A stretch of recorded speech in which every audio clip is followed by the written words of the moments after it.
Well, hello. Welcome. Thanks for joining us today on this first anniversary of Livermorium Day.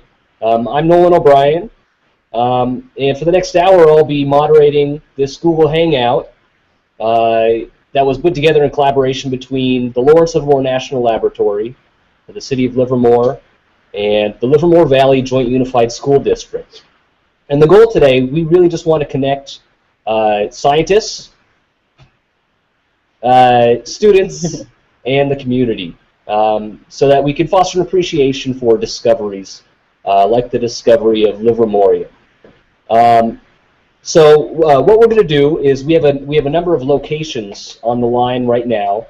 I want to go through and introduce each of them, and then from there we will go to the schools who are on the line, and they have a number of questions for our scientists and experts.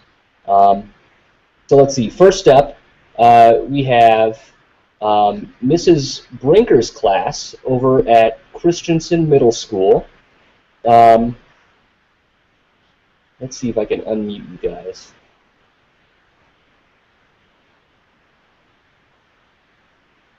There we are. Hello, Miss Brinker, are you there? Yes, we're here. Good morning. Good morning. Welcome. Thank you. We also have over at Granada High School chemistry students in Miss Jurek's class. Miss Jurek, are you there? And it looks like I'm unable to unmute you. We have an IT person, Dave Hopkins, over there. Yeah, we're unmuted. We're here. Welcome. It's good to see you guys. So in addition to the Google Hangout, we have some folks on Twitter as well, including a few people across campus here at the Livermore Lab, some Livermore employees.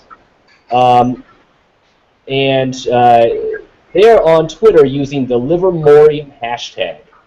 So if you're watching out there and you have questions or you want to participate in the conversation there, feel free to post questions on Twitter using the Livermorium hashtag. How are you guys doing down there? We're doing great, Nolan. Hi. Hey. Fantastic. We also have the Livermore Library on. They're also going to be joining us on Twitter.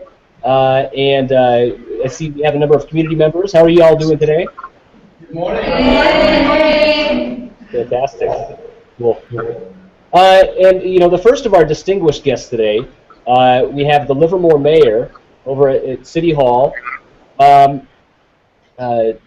John Marchand. So let me see if I can unmute you. Welcome, Mr. Mayor. How are you? Good morning. I'm doing great. How about yourself? I'm doing fantastic. So am I an expert, a scientist, or a dignitary? I think you're probably both. Yeah, so before you became mayor, you were a chemist. That's correct. Yep. Yeah, so a year ago today, you declared May 30th Livermorium Day.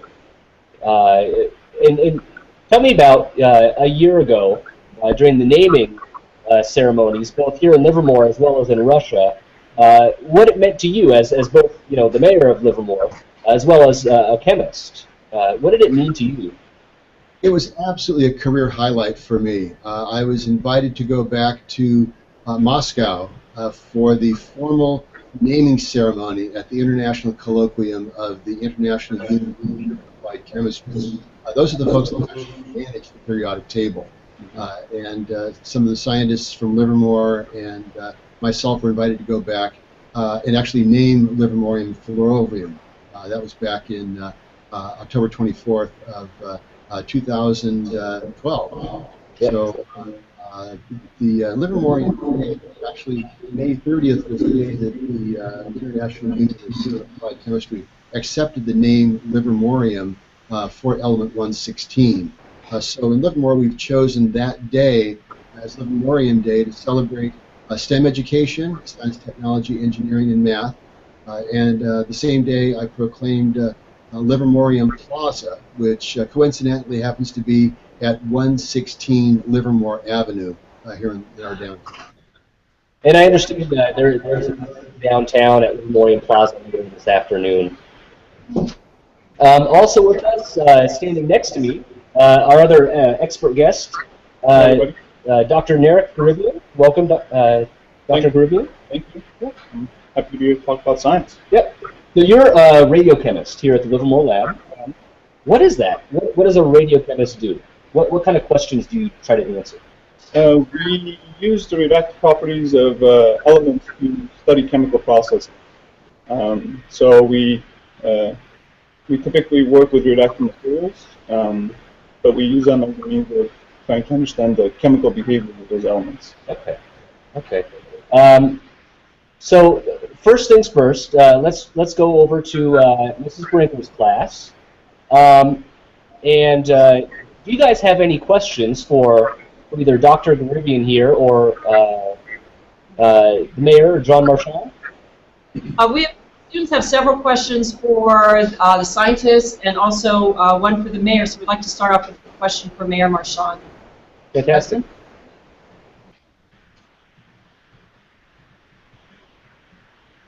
Hello, I'm Jasmine Smallin, and I just have one question for Is it a hard process to become mayor? It's been a fun process. It's a lot of work. There is a campaign involved where you try to impress upon the voters that you're the best candidate to manage the city and to be the chief policy officer of the city. But the experience that goes before that, we're learning how the process works, learning how government works, learning how to work with people so that you can achieve the best goals together to operate the city in the best way possible. So it is a lot of work, but it's very rewarding. Thank you. Sure. So let's take another question from Christiansen, and then we'll take over to Granada High School, and we'll cycle back to Christiansen as well. Hi, my name is how was Livermorium discovered? So it was a little difficult to hear. I think you said, how was Livermorium discovered? Okay. Narek, do you want to take that one? We discovered Livermorium, element 116, by combining a lighter element, calcium, element 20, with element 96, which is curium. We used very big accelerators to accelerate the calcium atom and crash it against the curium atom. And over time, doing this very many times, we're able to create atoms of element 116 that we can detect using very specific detection systems. So this isn't like gold or other elements where you can go into a mine and find a chunk of it and pull it out? No, absolutely not. Okay. It takes a lot of effort from a very large number of scientists as well as facilities to focus on trying to discover an element. And for Livermorium, it took almost a year of doing this experiment to discover a few atoms of Livermorium. Fantastic. Okay. I hope that answers the question. Let's jump over to Granada High School. We'll get back to you as well, Christian, so hang in there. Do you guys have any questions? So, because Livermorium... sorry. Speak into the microphone. So, You're fine there. because Livermorium is such an unstable element, is it possible to determine its physical and chemical properties? And if it is, what are they? Supposedly? What was the last one? So that was a good question.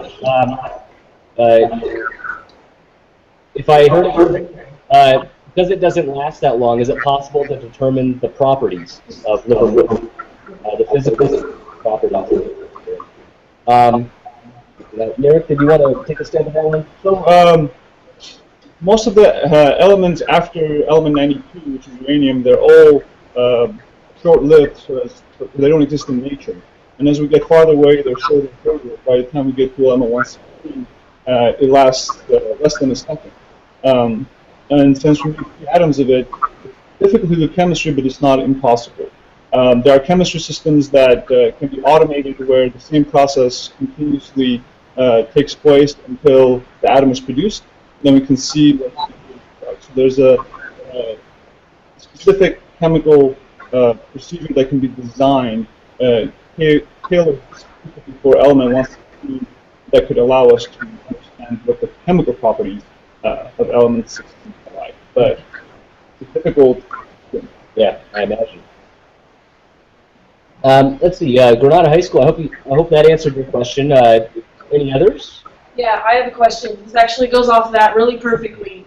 I read somewhere that there's, according to like modern chemistry or physics, that there's supposed to be, once you get far enough away from element 92, like once you get heavy enough, there's actually supposed to be some kind of island of like stability able to stay around for longer than 0.1 seconds. Do you know anything about that? Yes, we've been looking for the island of stability for decades. It's an area around element 114 where the short-lived atoms are supposed to start living for a longer period of time. Stability is a relative term in the sense that they'll be more stable than their neighboring atoms that we produce. So instead of lasting less than a second, they'll start lasting minutes, maybe hours, or days. But we're still a little far away from the middle of that island. But we're getting very close. We're like crawling on the shore. So did 116 last longer than 113 perhaps? So the island is thought to be around 114. Okay. So 114 lasts longer than, say, 112. So there's one of the isotopes of 114 lasts about a few seconds, which for that far away from element 92, it's relatively speaking, it's long. We don't want to call it stable, but it's getting close to this so-called island of stability. And once you have the elements stick around for longer, you can do a lot more tests with it. Right. So 2 seconds is more than enough to actually do chemistry. Less than a second, it becomes more problematic, but 2 seconds is more than enough for radiochemists to design an experiment that can say something about the chemistry of the element. Absolutely. Okay. Hopefully that answered your question over there, Granada. Cool. So we're going to cycle back to you guys. Let's jump over to across campus here at the Livermore lab. Carrie, how are you today? We're doing great, Nolan. We have a group of lab employees here, including physicists. We have a summer student here who's studying physics. We have a postdoc. We have computer scientists, engineers. We're all ready to tweet with you and to answer those questions coming in. One point I would like to tell you, Tim Frazier actually tweeted out a moment ago that you may or may not know, and he is saying that, hold on a moment here, that a name can be considered for an element once and only once, which makes for a more exclusive club than the Nobel Prize. So that's a good fact. Wow, interesting. And now, Mayor Marchand, we are one of, Livermore is one of 6 cities. Dropped out. Livermore is one of 6 cities that has an element named after it, is that correct? I'm sorry, I didn't catch that. Oh, I'm sorry, I'll rephrase. Livermore is one of 6 cities, if I remember correctly, that has an element named after it. Is that correct? Yes, there are 6 cities in the world who've had elements named after them. Dubna, which is where the Livermorium was actually created, is one of those cities. It's element 105. The only other one in America is also in California, and that is Berkeley, after the obviously UC Berkeley is. Darmstadt, Germany is another one. Ytterby, Sweden. Yep. To have an element named after us. Okay. Now, not all chemists focus on discovering new elements, is that right? I'm not sure if you hear me, Mayor Marchand.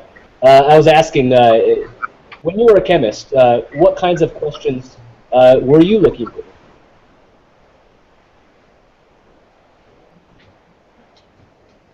Let's try that again. I heard when I was a chemist. Yes, yes. What kinds of questions, scientific questions, were you looking to answer? Okay, I spent my career as a water quality chemist, so my job was to ensure the safety of the drinking water for about 500,000 people. So we'd sample the water, test the water. I was actually over the organic chemistry section, so most of my expertise was looking for organic chemicals, herbicides, pesticides, trihalomethanes, but also for microbials, for example, E. coli and Giardia lamblia. I actually have, right behind me, I have 2 stuffed bacteria, one Giardia and one E. coli. But that was the basis of my career, was protecting the safety of the drinking water. Fantastic. Pretty awesome career, I'll tell you. And then it culminated by having an element named after my city. Just that was the icing on the cake. I imagine, yeah. Over to Christiansen. You guys have more questions, I imagine. Hi, my name is Dylan Silva, and I have a question for scientists. Mm-hmm. How many people did it take to discover the element Livermorium? It's a very large collaboration. I don't remember the exact number of people that are on authorship of the paper, but it's more than it's closer to around 30. I don't remember what the exact number is, but it's a large collaboration between different countries and different institutions that come together with the goal in mind of discovering a new element. So it takes a lot of effort, a lot of manpower. And now they're hard to discover. Yes. And once they are discovered, the experiment has to be repeated independently. Yes. Is that right? Yes. As is with most scientific achievements in science, an independent institution, and typically a group of people who were involved with the first experiment, have to repeat the experiment and confirm the finding. Mm-hmm. Once that's done, then the discovery team is given the privilege of giving a name to that element. Yeah. And also confirming that they discovered in this. Yep. Does that answer your question? Yeah.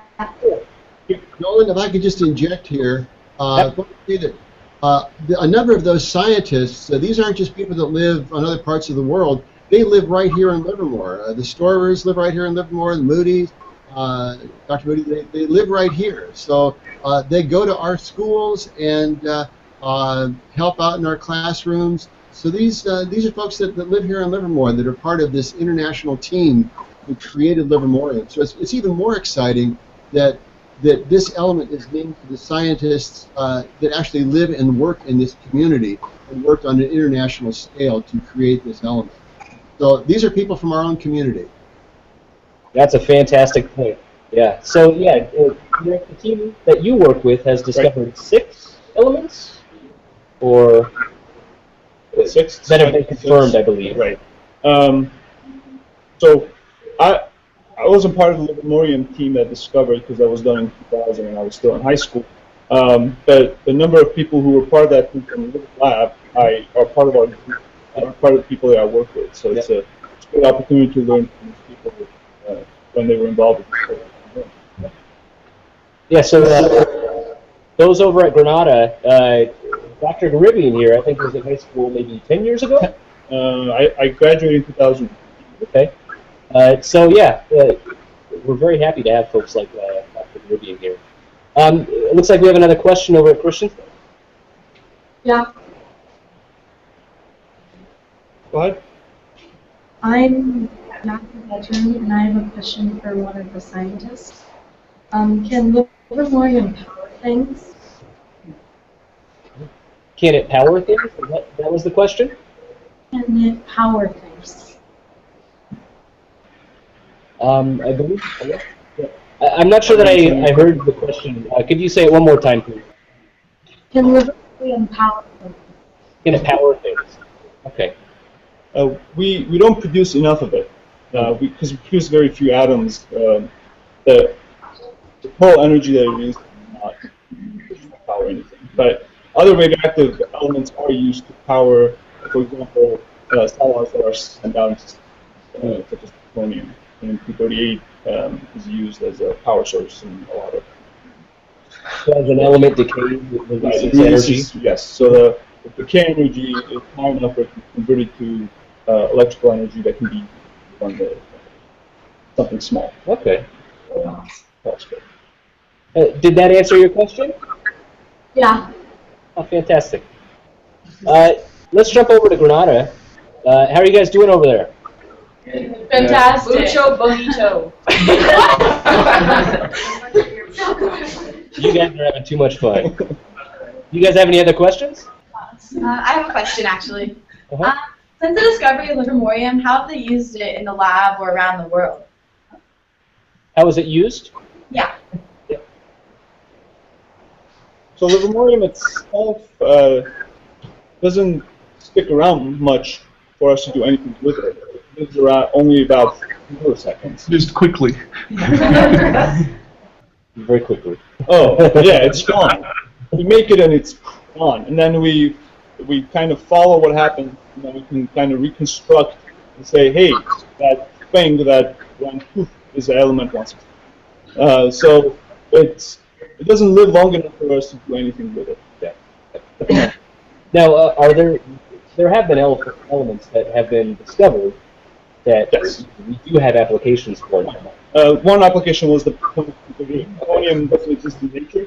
It's not long enough for it to have been to be around since the formation of our solar system. So it's decayed out, it's gone. But we've been able to make enough of it that it can be used to power space. Another good example is americium, which is element 97. I'm sorry, 95. Okay. 95.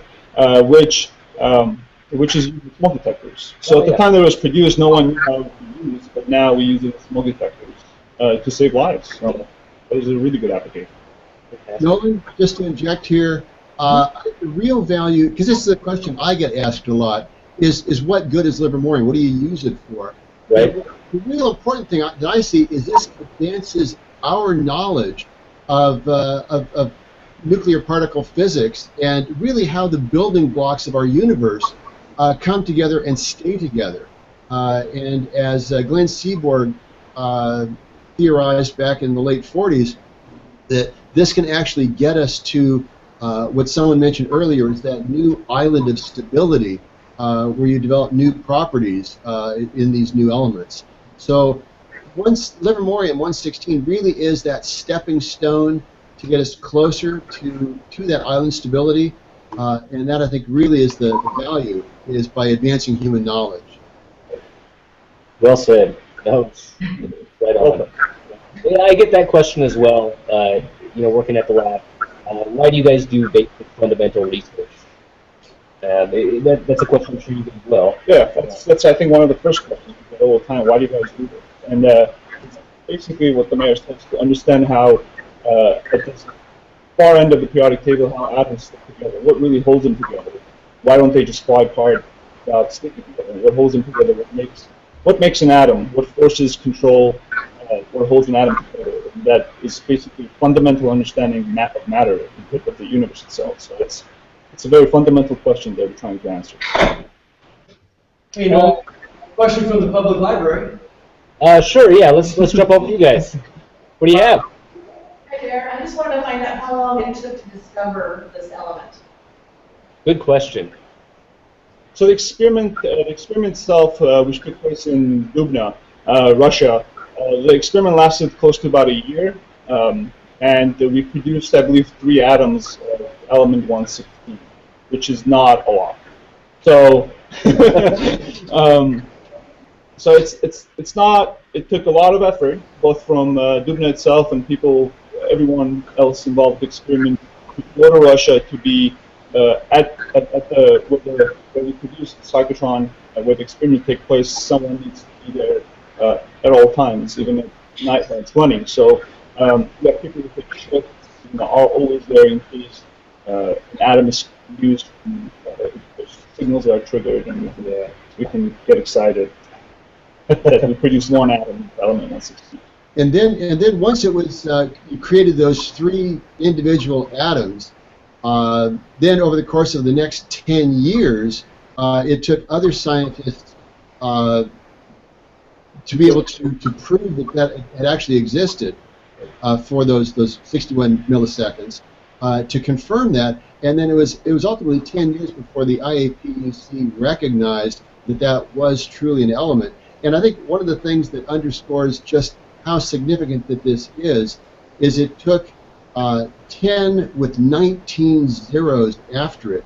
It took 10 to the 19th power to create fewer than 150 atoms of Livermorium. So it's a tremendous effort and a huge number of collisions to create that 150 atoms, which again underscores just what a remarkable achievement this is. Yeah, that's puts it into perspective. And now, Dr. Ruby, you're doing work, or just recently you did work to confirm element 117. Right. The element 117, which is the next one after 116, was first discovered in 2010 by the same Russian Livermore collaborator group. Again, I wasn't here, part of that discovery team, but recently I was part of an experiment that was done at the where we confirmed element 117.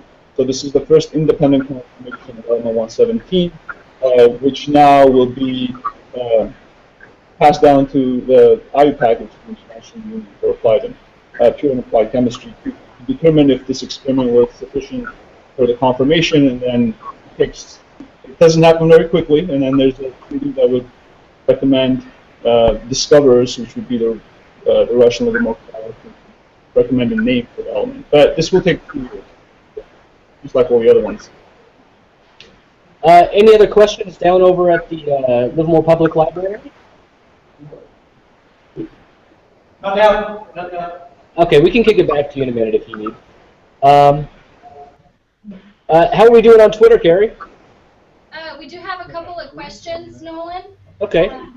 One question, and I think we might have an expert here in the room, actually. We have Mark Stoyer, who is a chemist, and he was actually on the Livermorium discovery team. So, one question from Linda Seaver, and I'm going to ask this to Mark. So, Mark, if you could stand up at the end of the room so everybody can see you, know who you are. So, Mark, do you think you will ever come to a point where there are no more new elements to discover? Yes, I think at some point we will. If you think about what the nucleus is, it's putting a lot of positive charge into the nucleus with neutrons to kind of dilute that. At some point, you know what happens with positive charges, they tend to want to repel each other. But at some point, we won't be able to cram another proton in. It'll just kind of apart. So I'm having trouble hearing, but it sounds like you, if you want to get closer to the camera, Mark, it sounds like you do believe that at some point it is possible that no new elements can be discovered. Where am I supposed to stand? Is this good? Is this better? Can you hear me here? Much better, much better. Yeah, so my response is that if you think about the nucleus, which is made up of protons and neutrons, protons being positively charged and neutrons neutral, what happens with positive charges? Well, they want to repel each other. So it's the combination of the neutrons that are in the nucleus and interacting with the protons that kind of keep it together. And at some point, when you add another proton, the repulsion will just kind of blow the nucleus apart. Now, one of the interesting things about this area of science is we don't exactly know where that point is going to be. So we don't know how many more elements are out there to be made and studied. So that's an interesting thing for the students if you get interested in, where is the end of the period? Where exactly is the end of the periodic table? That is fascinating, but you're confident that we're not there yet. I think we still have a little ways to go. We're kind of at a point where it's very difficult to make the next element. We've tried to make elements 119 and 120 by a number of different reactions. that Narek explained about. And we haven't seen anything yet. So I think we're at a point where we need more sensitive equipment to be able to see what we're doing, and need to do some fundamental improvements in the techniques that we use to make the element. Thank you, Mark. Nolan, we have yes. one more question that I'd like Mark to answer, if that's okay. Okay. Renee Breyer here at the laboratory. She's with us in the room. Raise your hand, Renee. So Renee, she is in our HR department, and she's asking if we could describe how long it takes from discovery until naming and finally having a new element join the periodic table. So I'd like Mark to answer that. Yeah, so I was involved in the naming of Gharibyan and Livermorium, so I know how long it takes. The original experiments were done in 2000, so we made our first atoms in the year 2000, 2016. And it took quite a while before these confirming experiments were done. What then happens after things are confirmed generally in another laboratory, it goes to kind of what I call the UN of the United Nations of Science. It's this IUPAC, which John has talked about and various people have talked about.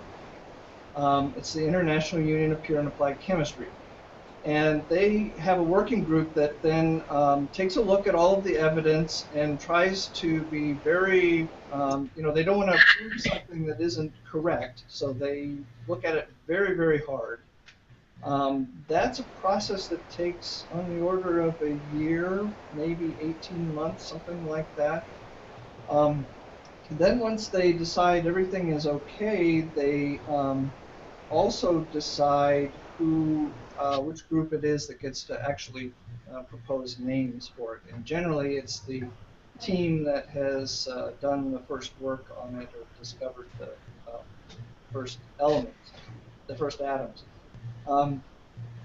Then it goes through a process. I mean, it's an international collaboration, so scientists here at Livermore and scientists in Russia, I mean, we had to have discussions back and forth on what we felt were good names for this element. Keeping in mind the long history of element names and the traditions of naming them after places or famous scientists. And that discussion took on the order of a few months. I mean, we very seriously consider names. And once that is completed, then we suggest a name, and then there's actually a public comment period of, I think it was 3 months, something like that.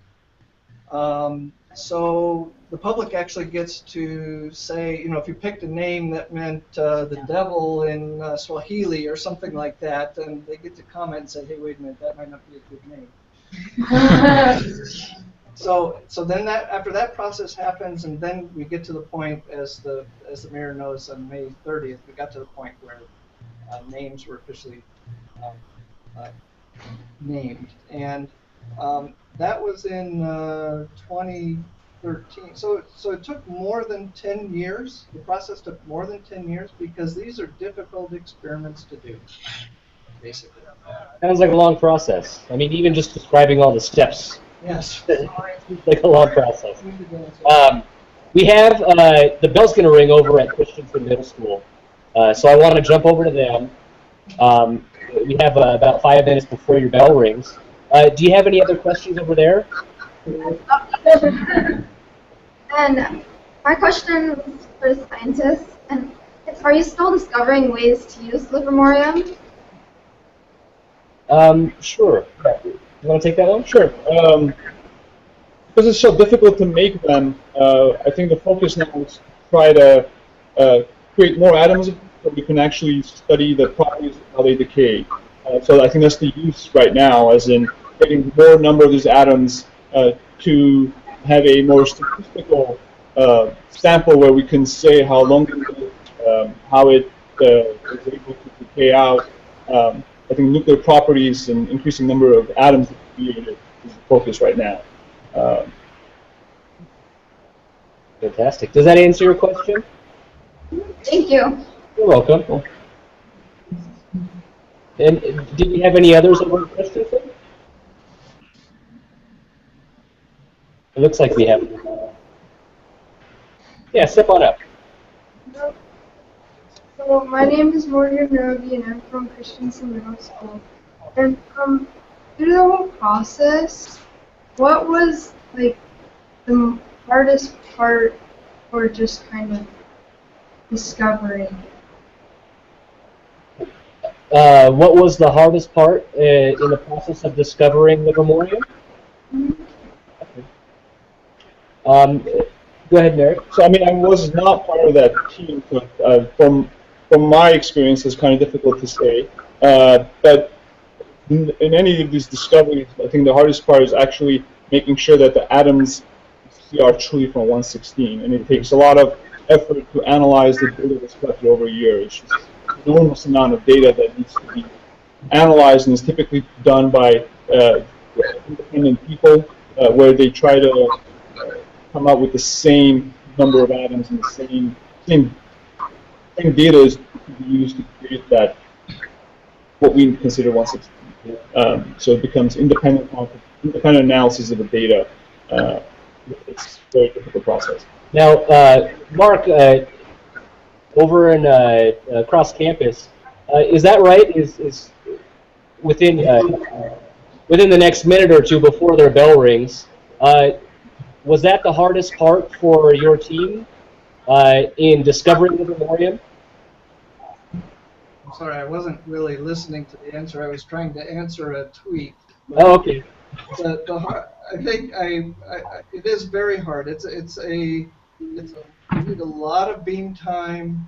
You need a lot of individuals that are pulling together their scientific skills, technical skills, engineers involved, a lot of technicians to run the cyclotron.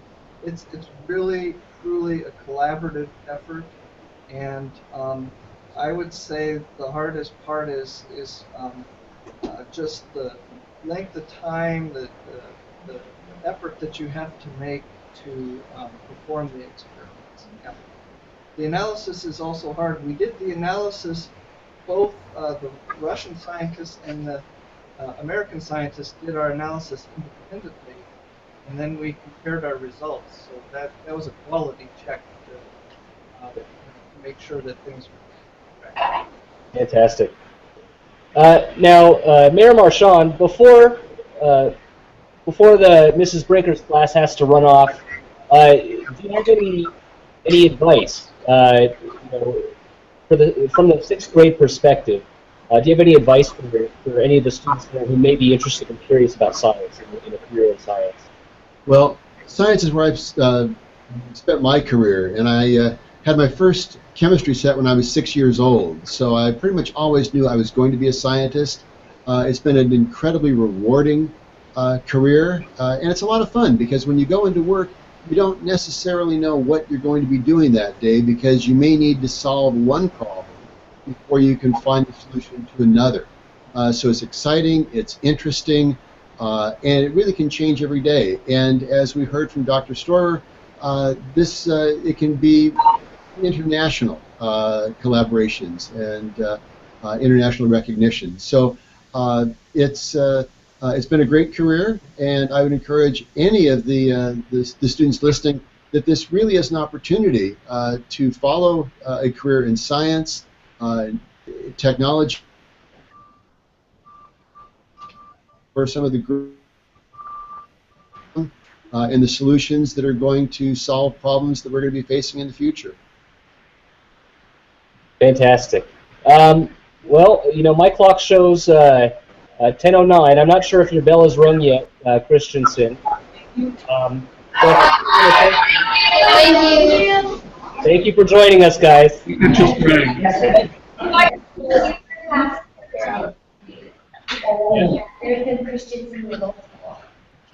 Okay, so the others are going to stay on with us for a little while. It's going to be class over at Christiansen while the next class filters in. But I do go back over to Granada. I think you guys probably have more questions. Is that right? Granada. And there's Great. Nod your heads. Yes. Take it away. Let her rip. Who's next?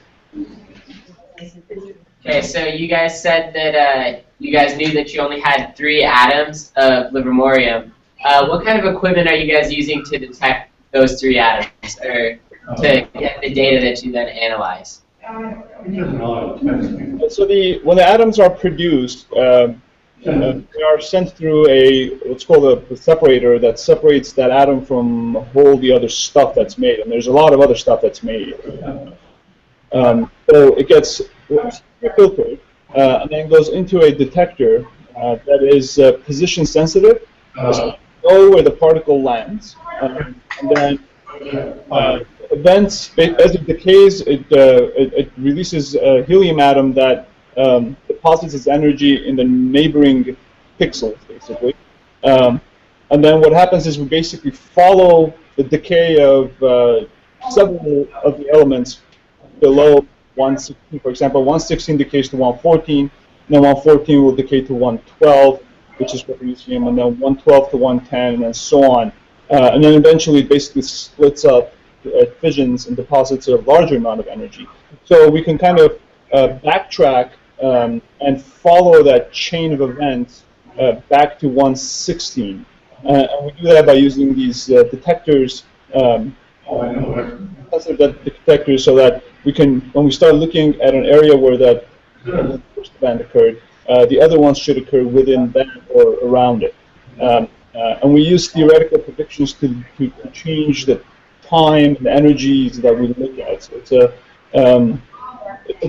typically it's a computerized search code that goes into the data, tries to find these events, and then the data is done, and then it's done by hand to look and make sure the events are identified correctly. So it's a long process. It takes a long time to look at through the entire data, because the amount of data that's created is just enormous. So there are a lot of collisions, and very few of them result in the atom. Right. Filter all that stuff. Right. That's exactly what it is. That's the comparison we always make. It's finding the needle in a haystack. That's exactly what it is. I hope does that answer your question? Yeah, it kind of sounds like mass spectrometry. There's spectrometry. That answers my question. Cool. And I think I don't know if it was you who mentioned that is a challenge currently to get better detector capabilities. Because there's not only 116 arrives at the detector, but a whole bunch of other products that also decay and deposit energy in the detector. So increasing detector efficiency, increasing how we can do that. Also, there's because the number of events that arrive on the detector can be changed by turning off the beam after we see certain events that are of interest. So once we think we have seen 116, we turn off the beam, which significantly reduces the noise that's in the detectors, and that can significantly improve our sensitivity to detecting real events that are associated with the 116 decay chain. Got it. It looks like we have some new students over at Christiansen. Welcome. How are you? Are you sitting in front because you have a question? What drove you and your colleagues to discover a new element that uses were unknown? Like, where did you start? I'm not sure that I heard the question completely. What drove you to discover the new element? Yeah, a new element that uses were unknown. Like, where did you start? Okay. So, I mean, again, I wasn't part of the discovery team, but it's with any other discoveries of the element. So, it's a stepwise process. I mean, it has been since the discovery of neptunium and plutonium, which are the ones that don't exist in the nuclear, the first 3. So we kind of produced one heavier, and then we do the next one. It's kind of a step by step as we get closer and closer to 116. So we have discovered there was a 114 had been discovered, and then discovered 116. Because the way we use to identify 116 actually uses the 114. Because we have to be able to correlate the 116 decay to the 116.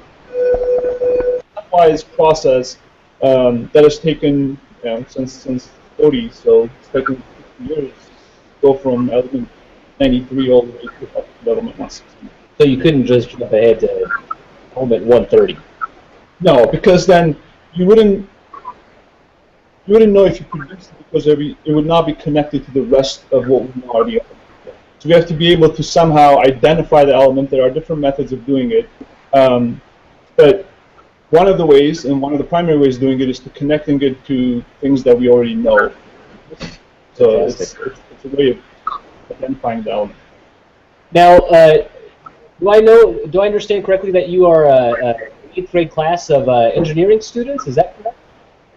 Yes. Fantastic.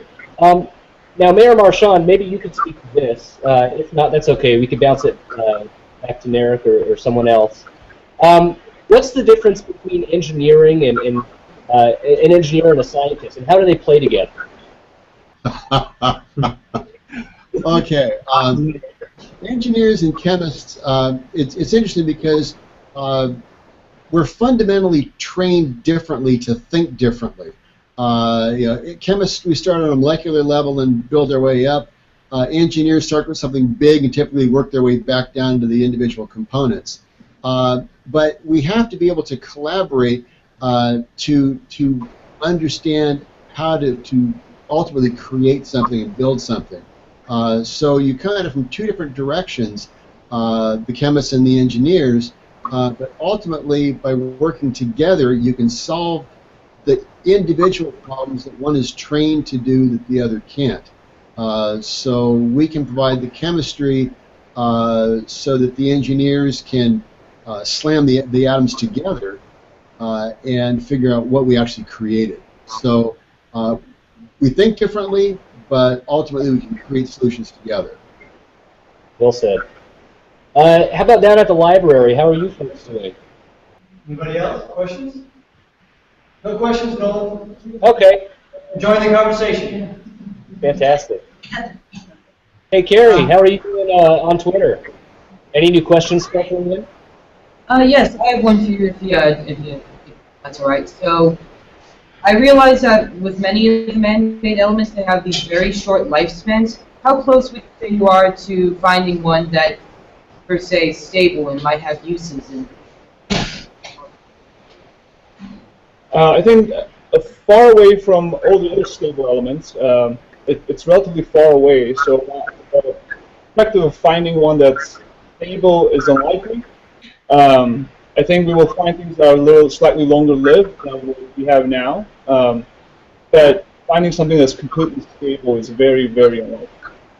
Now, unfortunately, you guys filtered in after we had a really interesting couple of questions and some conversation about, why are we looking for new elements? And the mayor had a fantastic way to put it as far as, why this fundamental basic research is conducted to understand the universe. And Narek added, Dr. Gharibyan here next to me, added that trying to fundamentally understand how an atom, the nucleus itself, sticks together, what holds it together, and why does it stick together.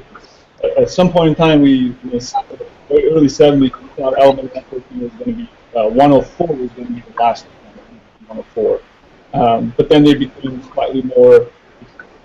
They kept sticking together, and we have an understanding of saying the elements but as you get farther away from the stability, there are different factors that have to take into account that are very short that exist in the nucleus itself. How are they stabilized at different moments? It's a very interesting problem. Yeah. And that's why we're thinking around element 114, they should be slightly more stable. The isotope that we create now, we just need to add more neutrons. It's a difficult task, but it's likely the next step in trying to increase how long these elements. So it's 116.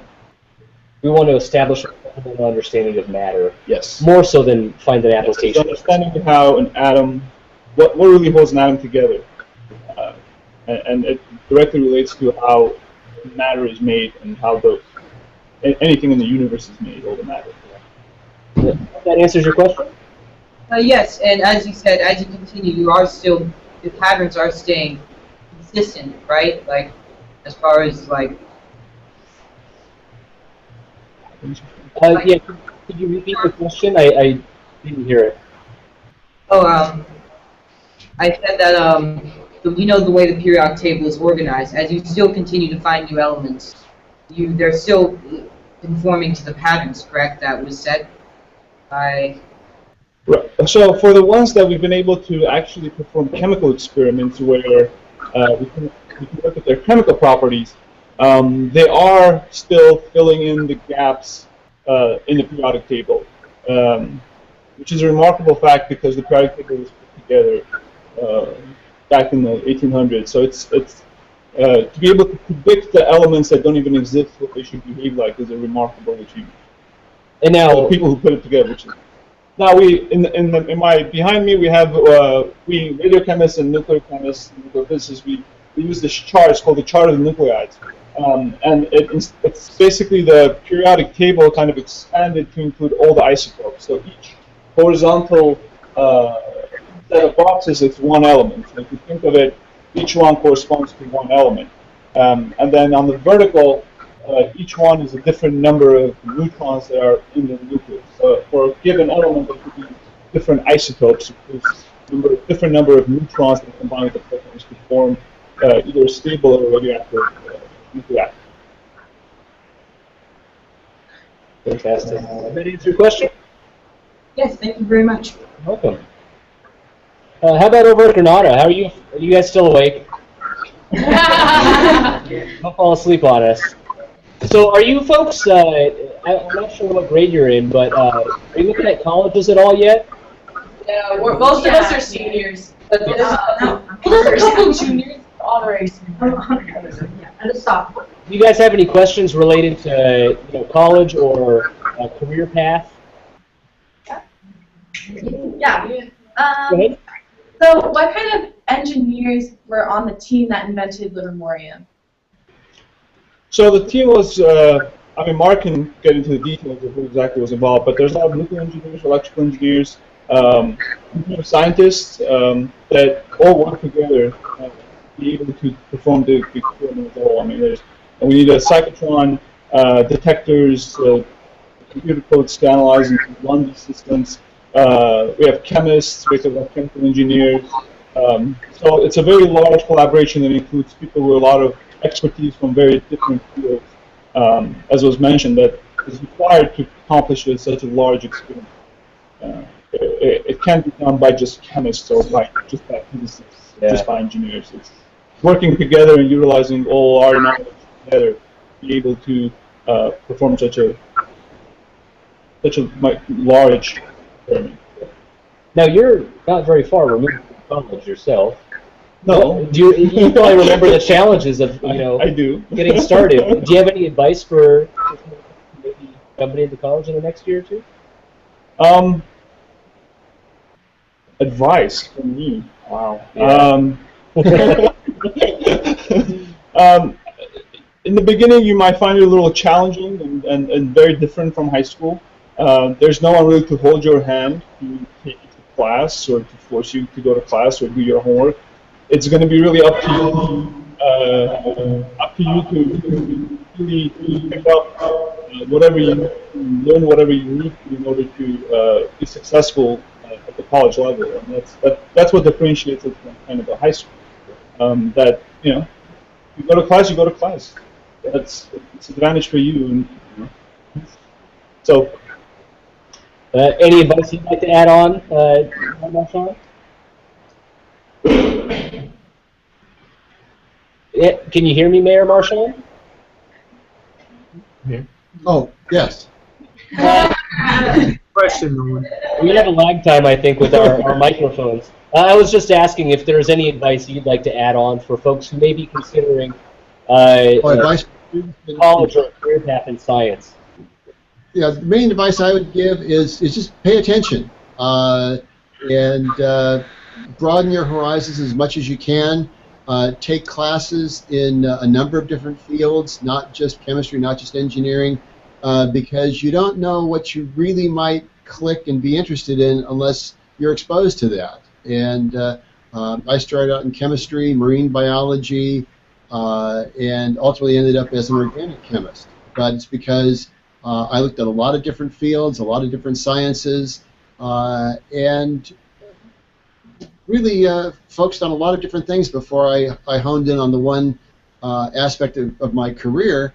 But still, I maintain a lot of interests in a lot of different fields. I started out as a marine biologist and ended up an organic chemist. And I've had a great time all along the way. Fantastic. It looks like we have a new person over at Christiansen in the hot seat. Looks like you have a question? Yeah, I was wondering, while you were working on discovering Livermorium, were there certain properties you were expecting it to have? I think Mark over across campus may be the best person to answer that one.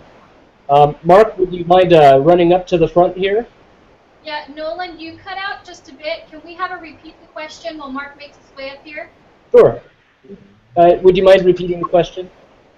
While you were discovering Livermorium, were there any properties you expected it to have? Did you get that one, Mark? Yes, I got that one. The properties of Livermorium that we expected. We didn't have an expectation really for the chemical properties of Livermorium. That's still to be investigated once we find if we can find a longer-lived isotope. We did have some expectation of what the nuclear decay properties would be, how these isotopes would decay. We had predictions that said that these isotopes would decay by alpha decay, by emitting 2 neutrons and 2 protons, essentially. An alpha particle is a helium nucleus. And so that was a signature that we could look for. And in fact, we had predictions that the Livermorium would alpha decay to flerovium, which would alpha decay to copernicium, element 112, and so on, and eventually end in a spontaneous fission. That's an event where the nucleus splits into two chunks. So we had a kind of a signature, if you will, that we were looking for in the experiments, and that's how we kind of tailored our experiment, was to look for that signature. The chemical properties are another thing. I mean, we still have to find an isotope long enough lived to actually look at the chemical properties. Well said. Did that answer your question? Yes. Fantastic. You know, it looks like we're running right up against the time here, and I do want to be respectful with everyone's time.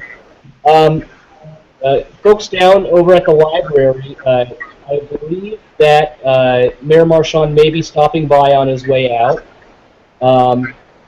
And I do want to thank you, Mayor Marchand, for joining us today. Always a pleasure. Glad to be here. Dr. Gharibyan, I wanted to thank you for joining us today as well. All of you folks down across campus at the Livermore Lab, I hope you had fun on Twitter today. I wanted to thank you for joining us as well. We did. We had a good time. Thank you. Yep. Granada High School, thank you for joining us. Hopefully we kept you awake and it was interesting, and maybe you learned even something. You never know. But thank you for joining us. Yeah.